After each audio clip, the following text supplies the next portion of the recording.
Tuan-tuan muslimin dan muslimat, tadi kita tengok paparan betapa daifnya anak-anak yatim di Aceh, tuan-tuan sekalian.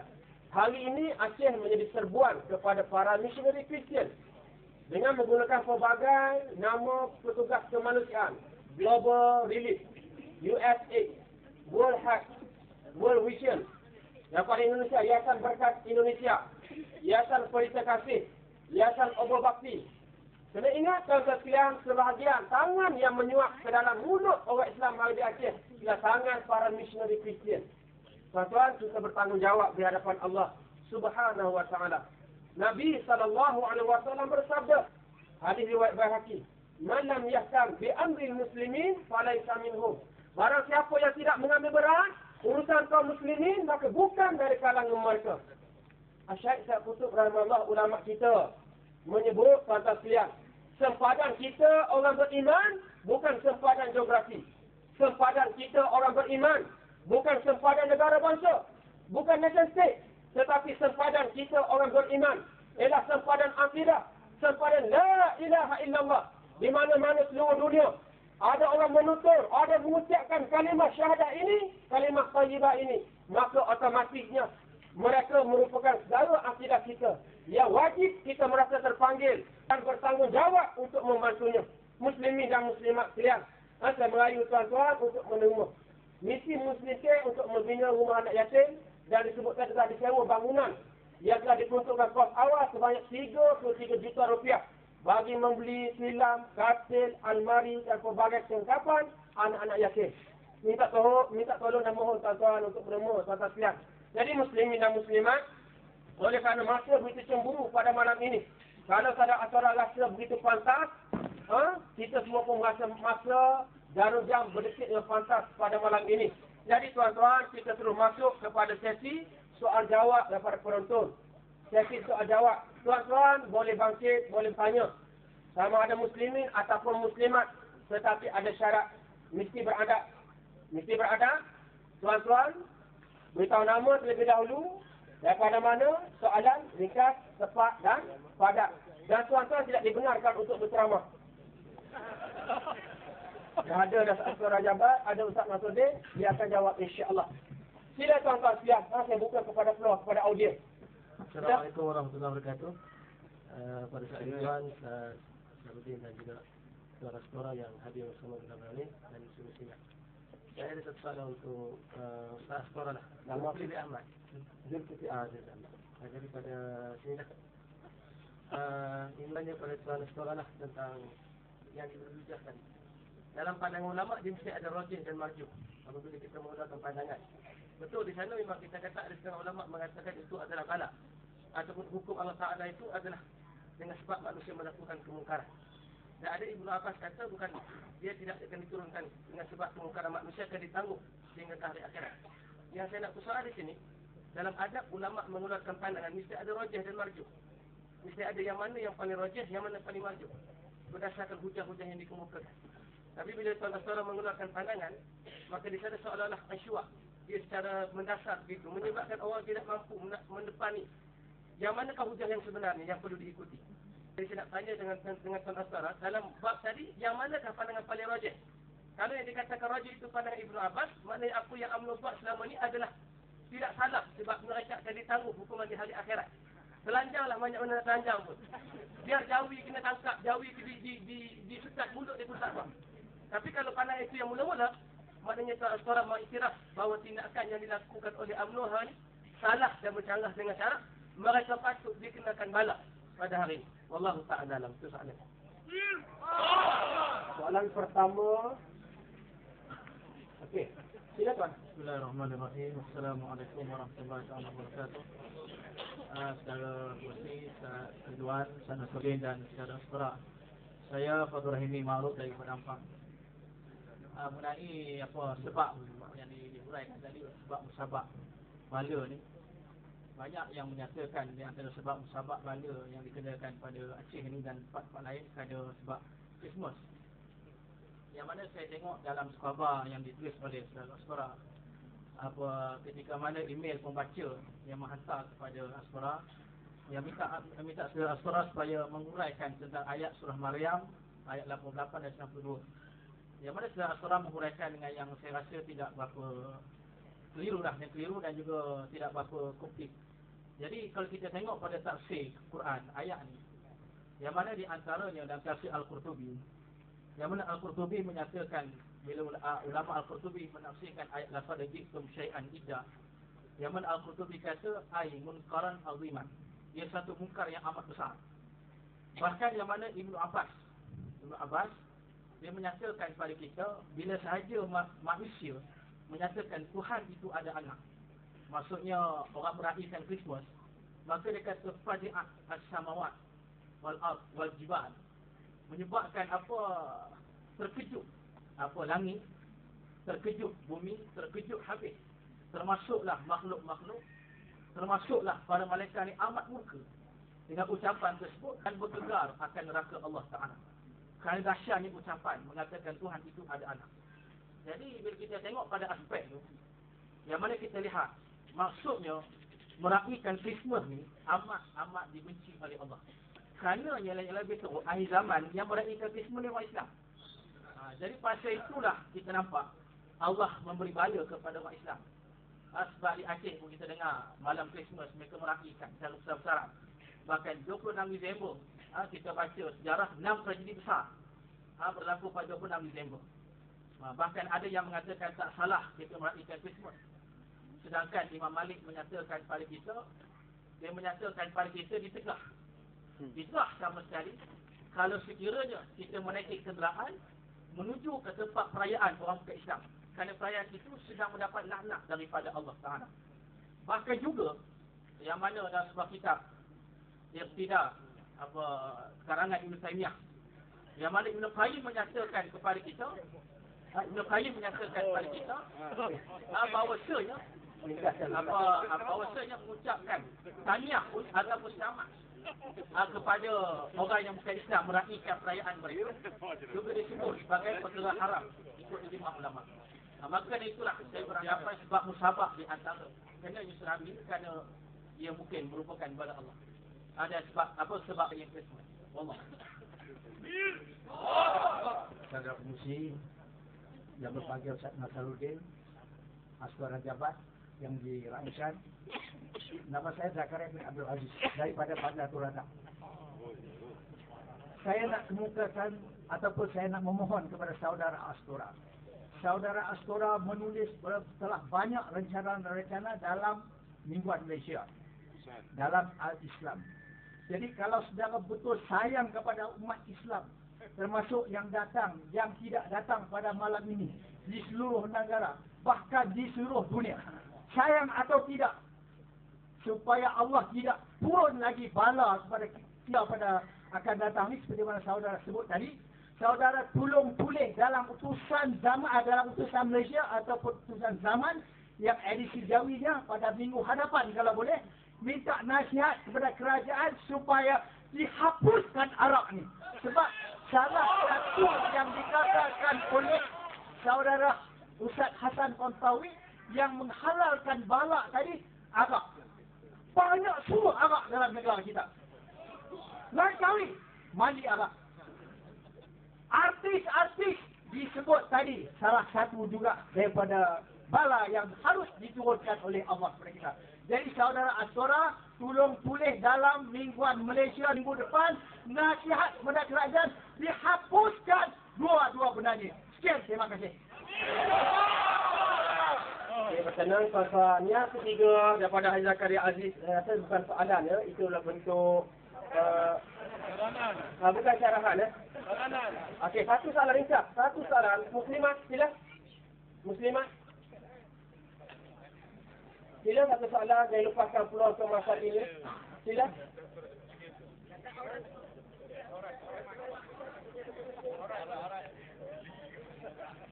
Saya rasa banyak soalan berkaitan dengan isu muslimat yang boleh ditulis oleh Aswara. Kalau kita pasal panggil untuk bertanya, silakan. Sila.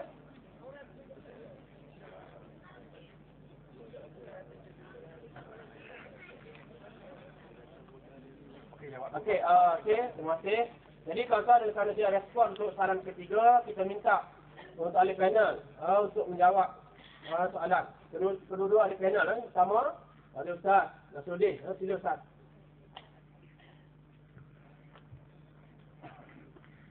أعوذ بالله من الشيطان الرجيم بسم الله الرحمن الرحيم الحمد لله رب العالمين وبه نستعين. Terima kasih pengurusi dan terima kasih rakan ahli panel dan terima kasih kepada semua muslimin dan muslimat yang mengemukakan pandangan, persoalan dan saranan yang saya kira sangat bernas. Saudara muslimin dan muslimat yang dihormati sekalian, yang pertama saya nak menyentuh sedikit isu bala. Saya nampak ada sedikit kekeliruan. Bukan saja saudara keliru, tapi saya sebagai ahli panel juga keliru. Kita bincang pada hari ini ialah bincang tentang tsunami itu bala Allah atau peraturan alam. Kita bukan bincang bala itu dari Allah ataupun tidak. Kita nak bincang tsunami itu adalah bala dari Allah ataupun tidak, iaitu peraturan alam, fenomena alam. Kita bukan bincang bala itu datang daripada Allah ataupun bukan datang daripada Allah. Yang pertama. Yang kedua, soal isu bala yang ditangguh. Dibawa pandangan kepada kita daripada Ibn Abbas, pandangan Al-Qatadah dan ulama-ulama yang lain. Suka saya tegaskan ialah berhubung dengan bala yang seperti ini adalah bala yang berbentuk menyeluruh. Sebagaimana bala yang menimpa umat-umat yang terdahulu yang dipohon oleh Nabi supaya dengan rahmat Nabi, dengan rahmat Allah dan di atas sifatnya sebagai rahmatan lil alamin, maka dia minta supaya bala yang bentuk menyeluruh yang menghancurkan seluruh umat manusia tidak berlaku kepada umatnya. Adapun bala dalam bentuk kecil-kecilan, separuh-separuh, juzuk-juzuk, sebagai peringatan kepada yang lain, menghidupkan yang lain, membinasakan yang lain, itu berlaku di zaman umat Nabi Muhammad. Kalau semua bentuk bala dianggap tangguh sampai ke akhirat, so tidak akan berlaku kemalangan jalan raya. Kemalangan jalan raya juga melibatkan kanak-kanak, melibatkan orang tua, melibatkan orang yang bersembahyang, melibatkan orang yang saleh. Itu juga merupakan bala musibah daripada Allah. Kalau untuk orang baik, dia sabar, dapat pahala. Kalau untuk orang jahat, itu sebagai balasan azab. Kalau untuk orang yang, sebagaimana kita jelaskan tadi, kalau dia berdosa, itu sebagai kafarah. Kalau kita anggap semua bala itu mesti ditangguh ke akhirat. Sebab itu saya berujar dalam satu ayat, dalam satu sejarah, dalam surah As-Sajdah, yang selalu kita baca tiap-tiap pagi Jumaat. Umpamanya Allah sebut, وَلَنُذِيقَنَّهُمْ مِنَ الْعَذَابِ الْأَدْنَى دُونَ الْعَذَابِ الْأَكْبَرِ لَعَلَّهُمْ يَرْجِعُونَ وَمَنْ أَظْلَمُ مِمَّنْ ذُكِّرَ بِآيَاتِ رَبِّهِ ثُمَّ أَعْرَضَ عَنْهَا إِنَّا مِنَ الْمُجْرِمِينَ مُنْتَقِمُونَ. Maksudnya ialah nescaya kami akan timpakan azab yang kecil. Azab al-adna, azab yang kecil. Dunal azab al-akbar, bukan azab yang besar. Ataupun sebelum kami timpakan azab yang besar, iaitu di akhirat kelak. Tujuan ialah la'allahum yarji'un. Mudah-mudahan mereka kembali kepada Allah, bertaubat, tidak lagi melakukan perkara yang dimurkai oleh Allah. Ini nas qat'i daripada Al-Quranul Karim yang kita baca tiap-tiap pagi Jumaat. Bala itu yang diminta tangguh oleh Nabi ialah bala menyeluruh. Seperti tenggelamnya Fir'aun dan seluruh tenteranya, 3 juta bala tenteranya. Seperti tenggelamnya umat Nabi Nuh, tenggelamnya umat Nabi Lut dan seumpamanya.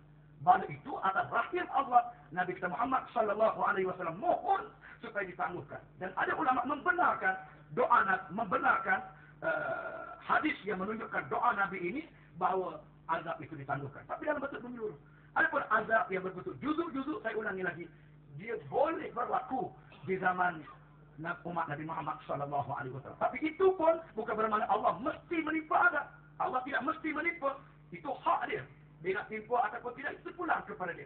Kadang-kadang Allah itu buat jahat, tapi sengaja ditangguhkan. Kalau kita baca ilmu akidah, orang yang seperti ini ditangguhkan. Tadi pun saya baca satu hadis. Kalau Allah kehendakkan orang itu jadi baik, dicepatkan. Nescaya di akhirat dilepaskan. Kalau Allah nak dia itu diazab ataupun keburukan, maka dibiarkan, ditangguhkan dosanya sampai ke akhirat. Begitu yang digambarkan oleh Nabi sallallahu alaihi wasallam. Sebab itu dalam tafsir pimpinan Rahman, saya tak sebutlah Qatadah ke apa ke semua tu buat tak jumpa hari dia. Saya ambil pimpinan Rahman, hak dalam Malaysia ni, hak Dr. Mahathir Hussain, ambil Omar Hussain, Brigadier General Zainal Abidin Hussain. Dan saya percaya dalam Astora membaca. Dalam pimpinan Ar-Rahman ini, nota 1425 ketika mana menafsirkan surah sejarah. Saya daripada pimpinan Ar-Rahman yang dicetak oleh Darul Kitab Malaysia. Jadi saya baca, saya tak hafal dia punya hak, saya baca. Yakni golongan engkar itu bukan saja dijanjikan dengan azab seksa pada hari kiamat. Tetapi akan ditimpa azab bencana daripada dunia. Supaya mereka insaf dan bertobat. Sesudah itu kalau mereka masih juga berdegil, maka nyatalah mereka adalah orang yang zalim dan berhaklah mereka menerima azab yang sepadan dengan kezalimannya. Itu tafsir pimpinan Ar-Rahman yang mana kita pimpinan Ar-Rahman ini adalah gabungan daripada puluhan kitab tafsir. Kita boleh rujuk dalam tafsir Ar-Rahman. Itu contoh nak suruh mudah dari cari. Saya ramai ada simpan pimpinan Ar-Rahman. Kalau nak cari kitab Lisanul Arab, apa kena pergi Mesir. Satu. Yang kedua. Yang ketiga saya nak sebut sikit lagi. Saya pun keliru sekali lagi dengan kenyataan saudara Astora mengenai dengan bahawa beliau tidak menafikan bahawa balas tsunami inilah bala daripada Allah Subhanahu Wa Taala. Tapi saya simpan sebenarnya dan saya baca tulisan beliau. Beliau menganggap tak semua baca, tapi saya percaya ramai juga yang bacanya dan mengikuti perkembangan pemikiran beliau. Malah saya sendiri turut membacanya dan saya nak tanya lah. Malam ni saya jumpa dengan beliau. Saya nak tanya dengan penuh keikhlasan, dengan penuh disiplin terhadap ilmu yang ada supaya memberikan keterangan terhadap kekeliruan ini. Dan saya akan baca kenyataan beliau sendiri. Yang pertama, mungkinkah Allah bertindak seperti manusia tidak waras yang sanggup membakar kelabu kerana marah ke nyamuk? Diam. Sudah tentu tidak mungkin Allah bertindak seperti manusia yang tidak waras itu. Ini kerana Allah yang maha bijaksana dan maha adil. Dia tidak mungkin mengambil sikap memusnahkan kampung, bandar, negeri dan negara kerana marah dan murka disebabkan ada para penghuninya melakukan perkara-perkara yang dianggap dosa besar. Seperti berzina, meliwat, membunuh, mencuri, minum arak dan sebagainya. Maknanya daripada kenyataan ini, beliau tidak bersetuju bahawa itu datang daripada Allah. Baik, saya pergi dalam hal yang sama dan tajuk yang sama. Bagaimanapun dalam kejadian bencana tsunami yang didakwa sebagai balasan dan hukuman Allah itu tidak ada pengadilan seperti terlebih dahulu kerana semua orang sama ada Muslim maupun bukan Muslim, baik dan jahat, anak-anak yang tidak berdosa dan sebagainya dikenakan balasan dan hukuman belaka. Dengan menganggap bahawa setiap mereka yang nak dijatuhkan bala mesti ada hisab dulu, mesti ada hitungan dulu. Tapi kalau dikenakan sekali sebagai bala, maknanya tak ada hisab, tak ada hitungan. Jadi bermakna orang tak bersetuju dia berlaku tsunami ini bukan sebagai bala daripada Allah Subhanahu Wa Taala sebab dia berlaku tanpa hisab. Baik, itu nombor dua. Saya tidak bermaksud membatalkan, tapi nak tanya benarkah dan bagaimana dengan pandangan yang beliau yang mengatakan tadi bahawa beliau tetap mengatakan bala itu adalah daripada Allah, tsunami itu adalah bala daripada Allah Subhanahu Wa Taala. Baik, yang ketiga saya mohon sikit master. Jadi dengan itu menjadi jelas bahawa ini penutup dia. Kesimpulan daripada kertas ini. Ya, kalau kita tak baca semua pun, kita baca beberapa pandangan besar, kenyataan-kenyataan utama daripada kenyataan itu kita dapat lihat bentuk pemikiran beliau. Jadi dengan itu menjadi jelaslah bahawa segala bencana yang menimpa bumi pada zaman umat Muhammad ini bukan balasan dan hukuman Allah. Saya ulang balik. Jadi dengan itu, maknanya dia buat kesimpulan. Di atas semua ucapan itu dia buat kesimpulan. Jadi dengan itu menjadi jelaslah bahawa segala bencana yang menimpa bumi pada zaman umat Nabi Muhammad itu bukan balasan dan hukuman Allah. Tidak. Saya harap asal turun catat dan turun jawab seperti ini. Kemudian yang keempat. Sebagai contoh kata akhbar itu, ini dia merujuk kepada akhbar daripada Perancis. Gempa bumi yang berlaku di Bam, Iran, 26 Disember pada 6.8 skala Richter, 30,000 mati. Tetapi 3 bulan sebelum daripada itu, pada 26 September 2003, berlaku gempa bumi yang lebih besar lagi di Jepun. Tapi tak ada yang mati. Baik, itu. Di Algeria, 21 Mei 2003, di mana pada 6.2 skala Richter, 3,000 orang terbunuh. 5 hari selepas itu, berlaku juga di utara Jepun, pada 7 skala Richter, lebih besar lagi. Tapi tidak ada yang terbunuh. Baik, lalu dibuat kesimpulan. Apa yang dapat disimpulkan daripada beberapa fakta tersebut di atas, ialah negara-negara kaya kurang terjejas walaupun dilanda bencana yang lebih hebat disebabkan ia memiliki sistem keamanan awal. Bangunan kediaman penduduk mereka kukuh Dan lebih penting lagi, penduduk mereka mempunyai kesedaran terhadap bencana yang tinggi.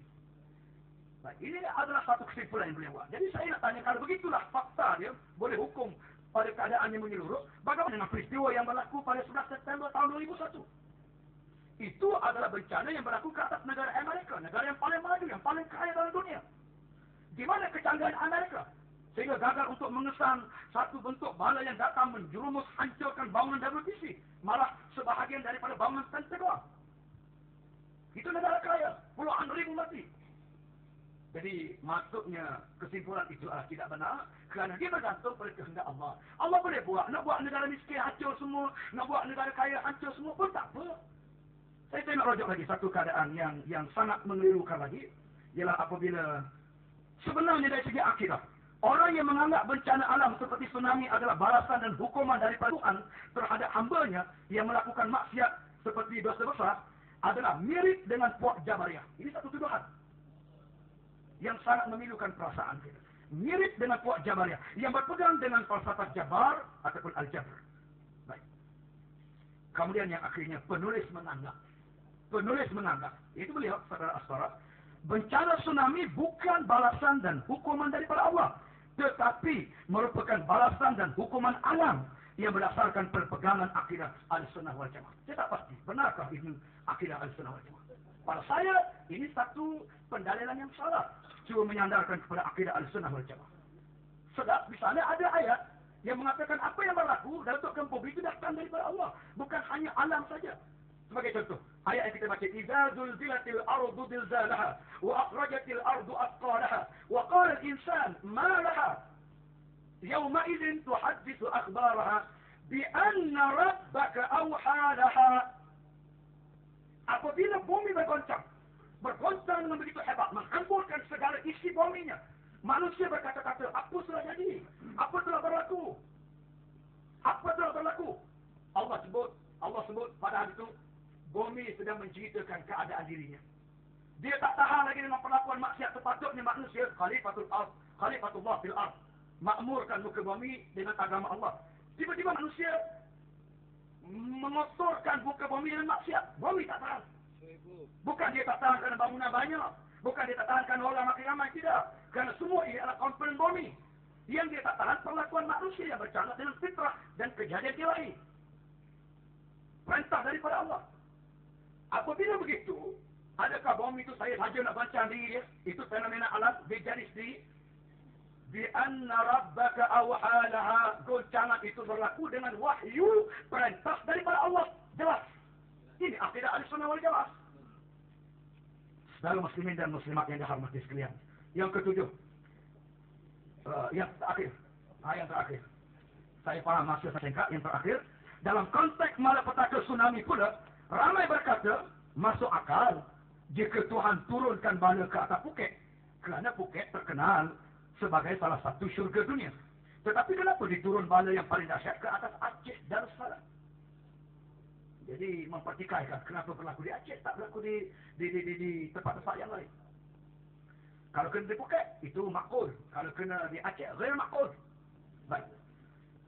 Malah ada juga yang bertanya, kenapa tidak turun bala ke atas negara yang paling jahat di dunia, iaitu Amerika Syarikat. Yang kini Presiden George Bush telah mengakibatkan pembunuhan 100,000 orang di Iraq. Angka malapetaka Bush ini hampir sama dengan angka malapetaka tsunami. Mungkin angka malapetaka Bush akan meningkat lagi memandangkan perang masih berterusan di Iraq. Selain itu, beliau boleh mencipta macam-macam malapetaka lain di mata dunia dan menghasilkan 4 atau 5 tahun memimpin negara polis dunia itu. Baik. Dalam kali ini, saya lihat dalam satu majalah The Guardian, lepas pada beberapa hari saja kenyataan Saudara Asfara mengenai dengan kenapa tak kena Amerika. Takdir Allah Ta'ala ibu bapa limpah pada sudah daripada Ketua Pusat Peneliti Bencana Bentry Greek di University College London, Profesor Binley, telah meletakkan bahawa dijangka akan berlaku satu mega tsunami yang melanggar Amerika Syarikat dalam tempoh 3 tahun ini dengan kadar ombaknya mengatasi 100 meter ke atas. Dan ombak ini jangka melanda Pulau Canary dan sebelum sampai ke barat Afrika dan terusnya ke pantai timur Amerika Syarikat dan Kanada. Maknanya di sana ada juga kajian yang menunjukkan bahawa tsunami tak terlepas pergi ke Amerika. Itu kalau kita nak pakai kajian saintifik. Tetapi semuanya tersimpan dalam ilmu Allah. Betulkah Allah nak buat, tak buat, itu terpulang pada sebab saya kata, la yus'alu amma yaf'al. Jangan tanya apa yang Allah Ta'ala nak buat. Wa hum yus'alun. Mereka yang ditanya. Allah nak matikan budak. Jahat ke Allah matikan budak? Mungkin kerana kalau dibesarkan budak itu nanti dia akan buat maksiat. Allah Maha tahu. Jangan pertikaikan kenapa Allah buat matikan budak yang tidak berdosa. Betul dia tidak dosa. Tapi siapa yang boleh menyingkap ilmu Allah Subhanahu wa taala? Sebagai seorang yang beriman, berasas pada akidah Ahlussunnah wal Jamaah, kita menganggap bahawa sesuatu itu berlaku memang ada asbab. Berpunca daripada ikhtiar manusia, maka Allah menentukan takdirnya. Dan begitulah juga takdir Allah Subhanahu wa taala mengatasi takdir manusia, dan apa yang berlaku tak terlepas dan tidak boleh dibebaskan daripada ketentuan ilahi yang sebagaimana disebut oleh Allah dalam Al-Quran Al-Karim. Jadi saya rasa banyak lagi kali nak sebut, tapi memandangkan masa yang singkat dan saya beri ruang selebar-lebarnya. Saya rasa kalau masa lebih sikit pun tak apa mengurusi. Kita beri. Dan saudara bersedia untuk menunggu. Sebab saya seorang, saya nak dengar jawapan daripada beliau. Bagi mengungkap segala kekeliruan ini, sebab bukan saya keliru, bahkan seluruh umat Islam sangat keliru pemikiran beliau. Sebab itulah saudara Astora, Allah kata macam-macam pada saudara. Allah fitnah macam-macam pada saudara. Bukan kerana saudara jahat, tapi Allah tengok tulisan saudara sangat mengelirukan. Jadi untuk itu perbetulkan. Wallahu a'lam. Ini tuan-tuan sekalian, jelaskan soalan dan yang ditujukan kepada saudara Astora. Boleh tunggu sampai pukul 3 tuan-tuan sekalian? Okey, tuan-tuan tunggulah, kami semua 3 orang kami nak balik. Jadi persilakan kepada saudara Astora untuk menjawab. Silakan. Bismillahirrahmanirrahim. Assalamualaikum warahmatullahi wabarakatuh. Saya seperti telah beritahu tadi dan juga saya tak buat kesepakatan dengan pihak penganjur bahawa saat saya datang di sini akan menjawab soal tentang tsunami saja. Soal-soal lain buat bagus lain. Panggil saya nak buat hadari ke nak buat apa, panggil saya nak buat tentang aurat kalau panggil saya akan berhujah dengan cara saya start. Dan satu pasal masalah yang ni pun kita ada 3 soalan berhadapan pula dengan soalan yang begitu banyak daripada ahli penanya kita. Pukul 3, pukul 5 tak habis lagi. Memang kita panjang.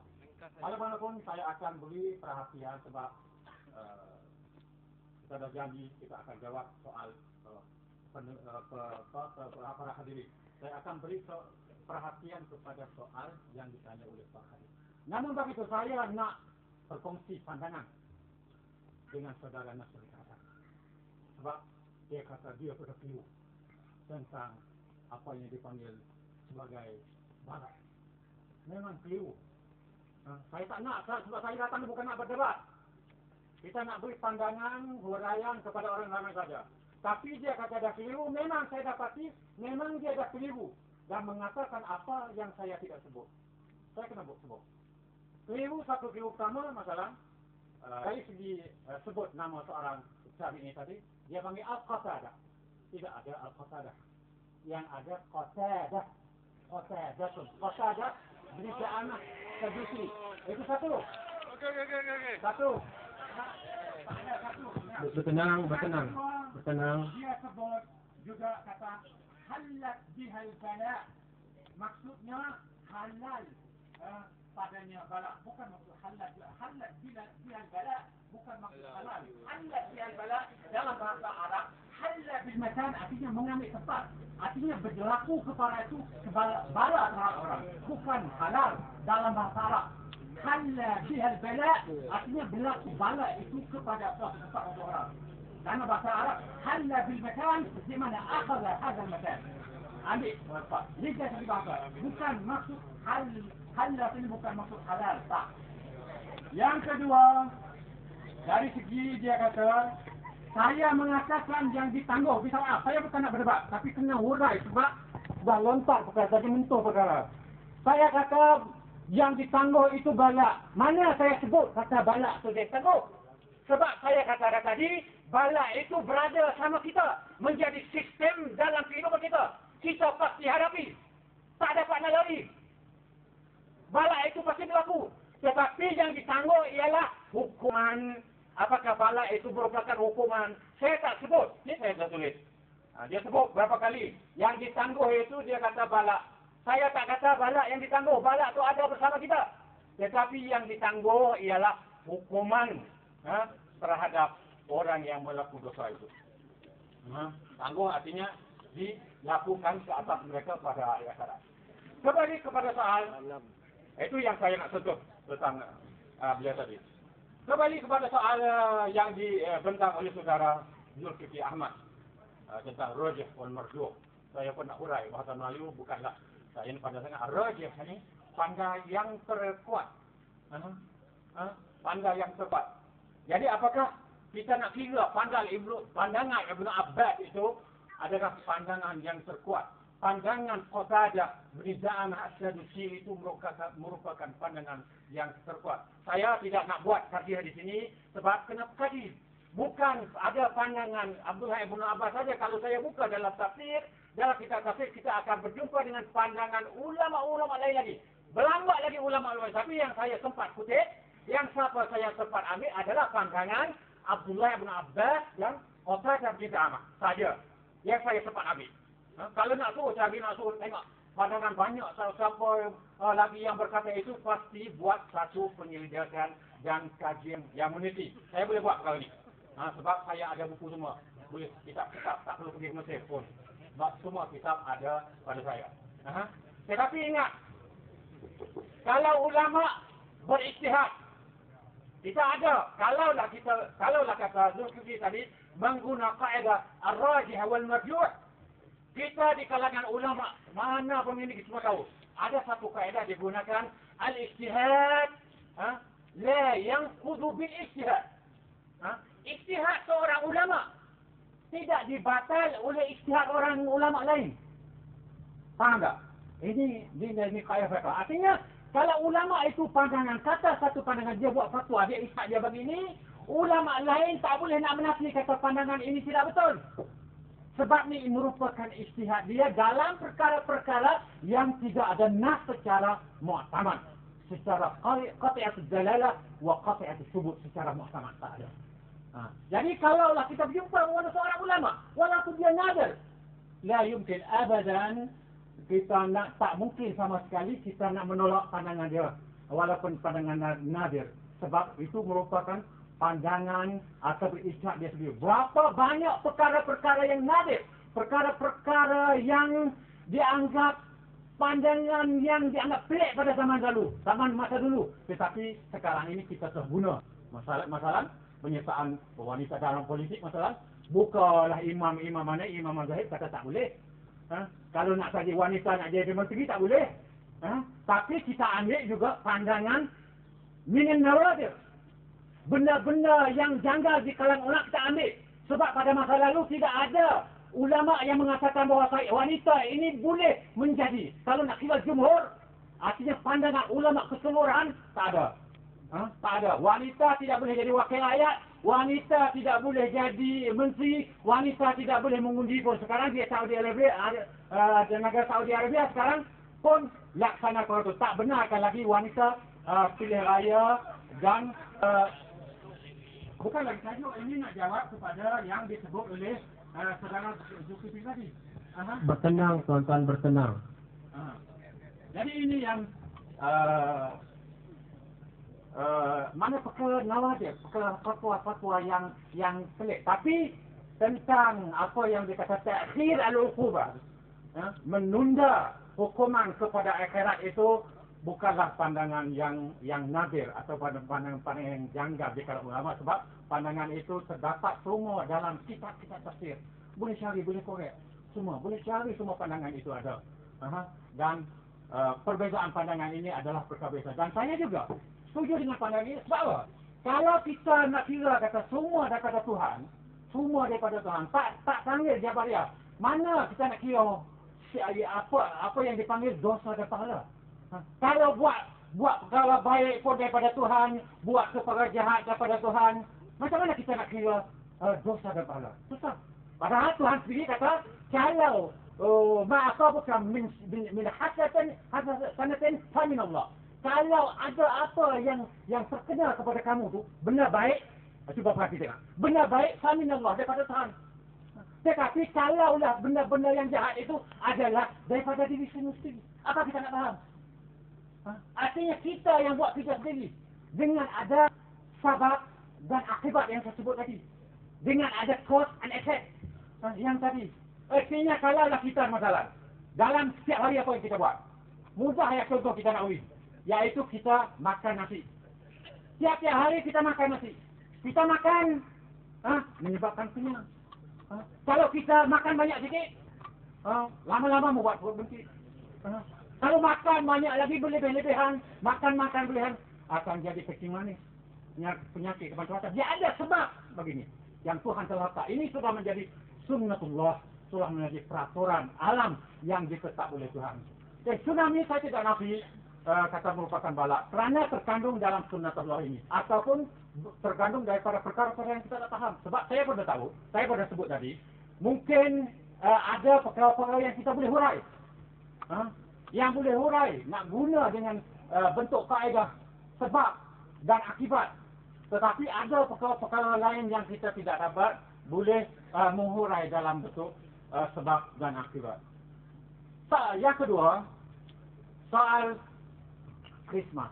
Saya dah baca tulisan itu dan berkata itu huraian satu tafsiran dibuat oleh, ini soalan ni. Soalan yang dibentang oleh para hadirin. Christmas.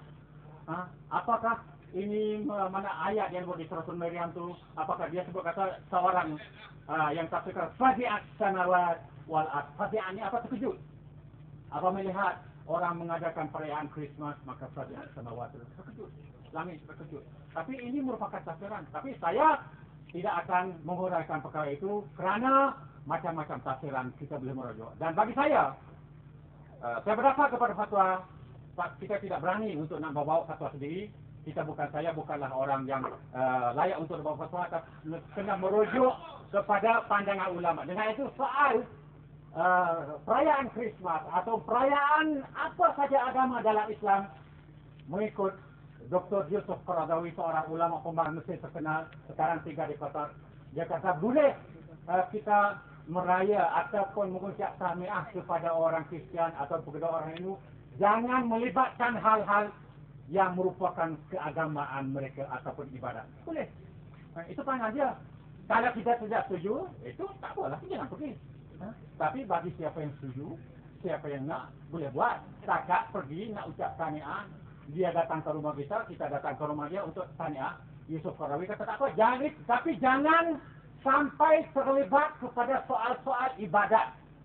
Soal-soal, dan kita harus tahu bahawa orang Kristian dan orang Hindu ini tidak membeza di antara apa yang dipanggil adat dan ibadat. Itu saja kita berhati-hati. Kalau kita tahu makanan dia disembelih, tidak masalah, kita boleh pergi. Ini juga satu dakwah.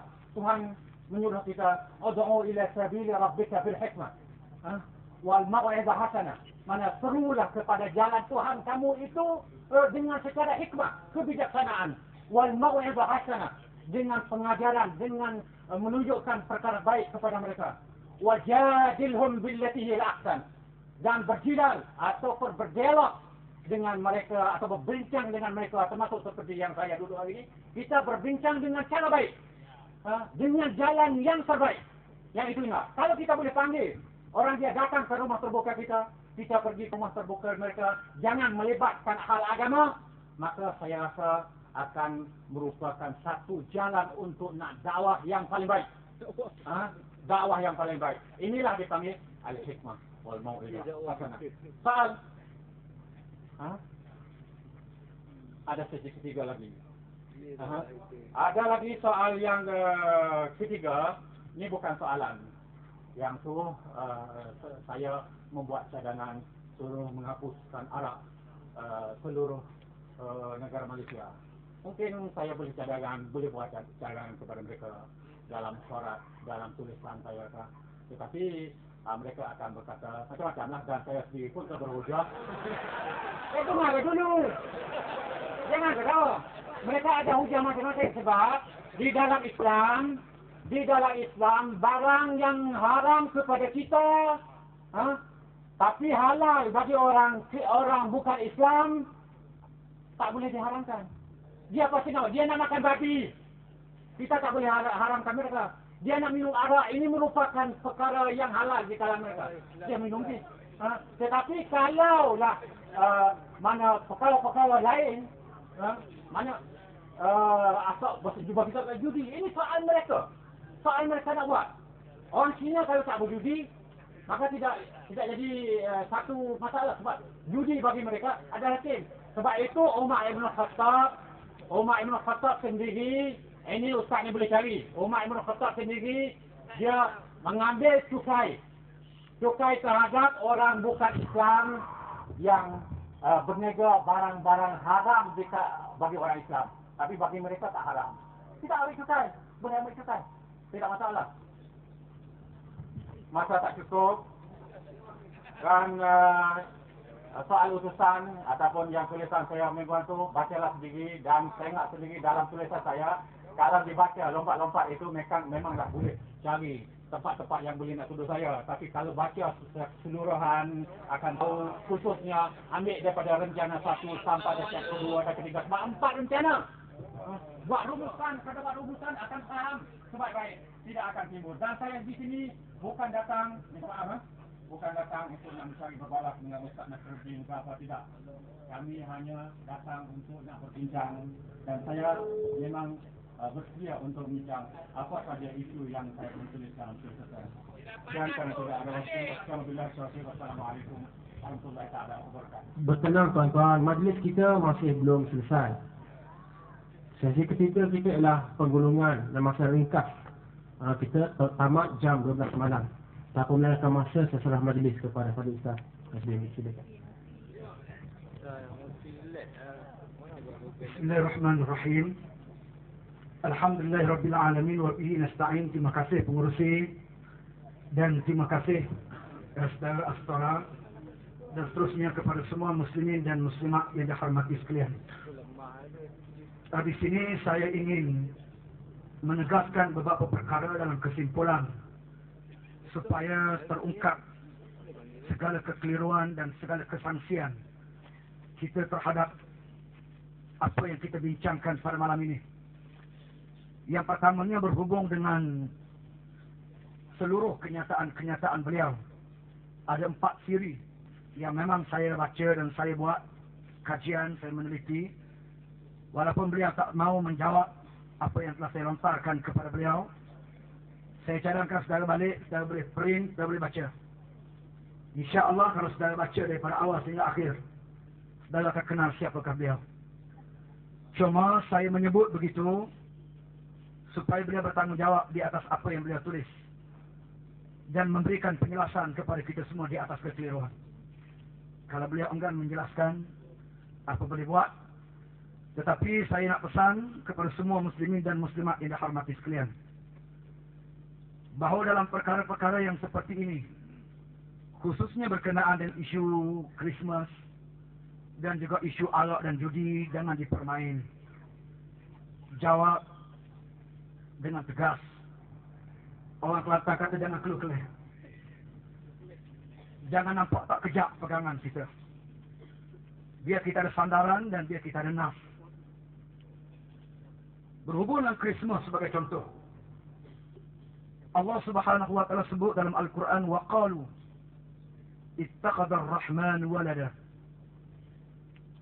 laqad ji'tum shay'an idda takadu as-samawat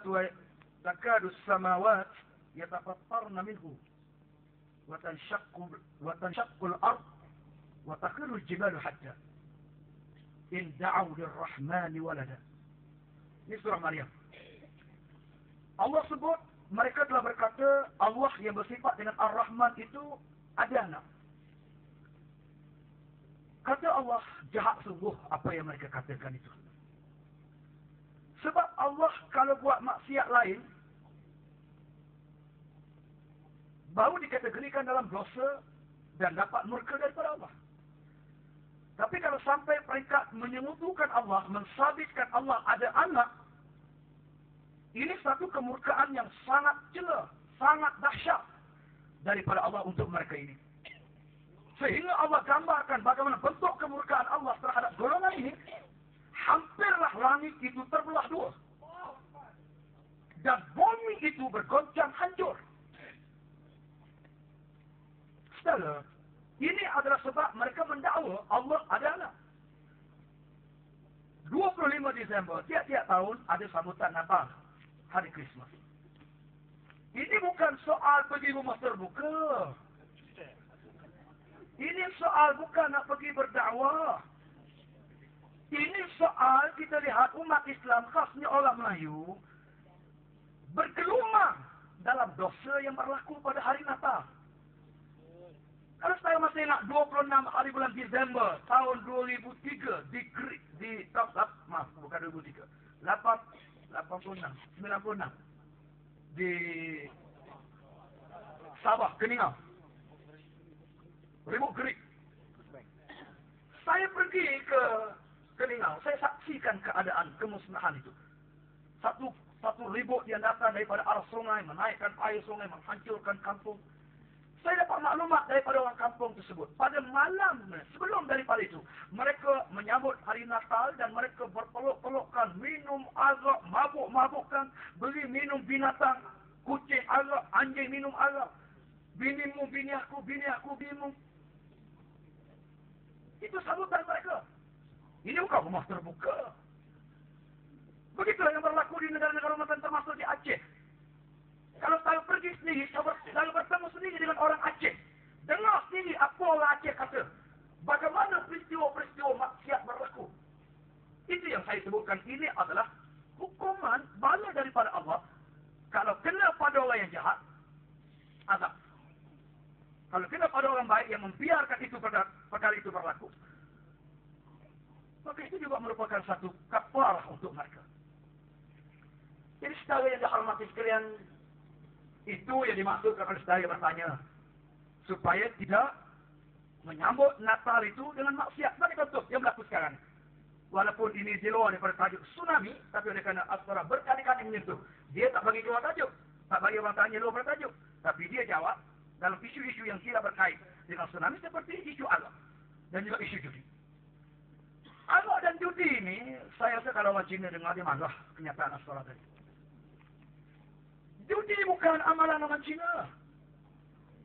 Judi adalah amalan orang yang tidak berdikari. Orang yang tidak ada marwah. Orang yang tidak berakhlak. Ini judi adalah amalan orang yang tidak bermoral. Tidak ada agama yang setuju dengan judi. Kecuali Allah, saya setuju. Ada beberapa agama yang membenarkan Allah bagi agama mereka. Tapi itu pun bukan bermakna kerajaan Islam tidak boleh mengambil tindakan. Apatah lagi negara kita sekarang meletakkan slogan Islam khabari. Sepatutnya Allah tidak dibenarkan minum secara berluasa. Ini bagaimana boleh minum sampai perintah 100 orang lebih berkumpul di satu tempat minum arak mabuk-mabukkan. Ini bukan orang Cina, orang Melayu, Muslim. Sehingga saya dapat maklumat antara yang melaporkan bukan orang lain. Pemilik kelab ni. Biasa dah pemilik kelab tengok orang mabuk dalam kelab ni. Tapi hari itu dia tak sanggup tengok. Luar biasa mabuknya. Sampai berlaku perzinahan terbuka. Hubungan seks. Apabila Jawi ambil tindakan, Jawi pula dituding. Dia kata macam-macam berkasar. Dr. Masyita kata, tak boleh berkasar bagi orang penasihat. Ucapan dia itu di saat orang semua tuding Jawi pada Jawi. Jabatan Agama Islam Wilayah. Persekutuan. Beri kredit kepada golongan ini. Sehingga Jawi mendapat tekanan berbagai pihak membatalkan saman. Sewaktu hari membatalkan saman, remaja-remaja yang berpeluk-pelukan, yang bersima, yang minum arak ini, sekali lagi berpeluk-pelukan, bercium-cium di kalangan mereka. Meraihkan kemenangan kerana saman ke atas mereka dibatalkan. Apa sudah jadi pada negara kita? Saudara yang dihormati kita, apakah ini tak boleh kita ambil tindakan? Adakah semata-mata kerana arak ni ada agama lain membenarkan, maka biarlah minum lama-lama pun tak apa? Adakah begitu maksud kita? Biar maka Jawi mengambil tindakan itu salah. Walhaya minum itu adalah orang Islam. Saudara, ikhlaslah dengan agama. Sayangilah umat. Jangan kerana kita nak mempertahankan kedudukan, nak mempertahankan pemikiran kita, mempertahankan kedudukan kita, maka kita sanggup berbelit-belit dalam mengeluarkan hukum dan kenyataan. Saya dah hormat saya cukup sekarang itu. Walaupun banyak lagi benda yang nak sebut, saya rasa masa sudah tamat. Ya, saya kembali ke fungsi. Saya minta maaf banyak. Saya pun tak nak bergaduh dengan Astora, tapi saya minta Astora clear perkara ni supaya tak keliru. أقول قولي هذا وأستغفر الله العظيم لي ولكم ولسائر المسلمين والمسلمات إنه هو الغفور الرحيم. السلام عليكم ورحمة الله وبركاته.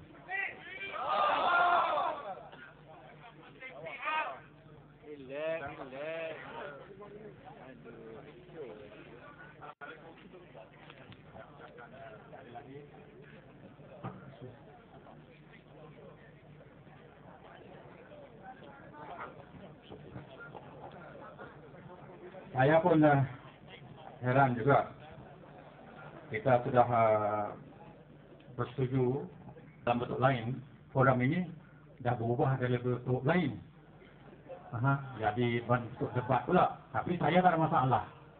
Bukanlah perkara pelik macam tu. Karena pernah berhadapan perkara macam ini selalu. Sampai kepada waktu para hadirin bersoal pun tak jawab soalan. Tapi itu attack saya juga. Pada penggulungan pun tak menggulung. Itu attack saya juga. Saya pun tak peliknya. Mana dalam tu berasa pelik. Di dalam tu. Bagi saya tidaklah. Tidak ada itu cuba nak membuat penggulungan. Tadi pun saya dah jawab dah. Dan sekarang buat penggulungan bahawa pandangan saya tentang al-bala seperti saya sebut tadi lah. Iaitu bala ini merupakan ujian. Ia merupakan ujian baik dan jahat. Bukanlah merupakan satu perkara yang luar biasa. Bala ini adalah perkara yang boleh berlaku setiap masa dan dia berada bersama kita setiap masa. Tak boleh lari daripada dia. Khususnya bala akhir sekali kita akan berjumpa satu bala yang paling besar sekali dalam dunia kita, iaitu mati. Kita semua akan mati. Sekian wabillahi taufiq. Wassalamualaikum warahmatullahi wabarakatuh. Terima kasih kepada yang berbahagia, dua ahli panel kita. Tuan-tuan minta bertenang, mohon bertenang. Majlis belum selesai. Majlis merakamkan jutaan terima kasih kepada kedua ahli panel, Saudara Astora dan Ustaz Nasruddin. Terima kasih kepada pihak penganjur dan kepada tuan-tuan yang sudi menjadi pendengar yang baik pada malam ini. Semoga Allah menjernihkan pemikiran kita. Semoga Allah mengampunkan dosa kita. Semoga Allah meletakkan tapak kaki kita di atas jalan kebaktian untuk meninggi dan memperkasakan agama Allah. Kita tangguh majlis dengan membaca tasbih kafarah dan suratul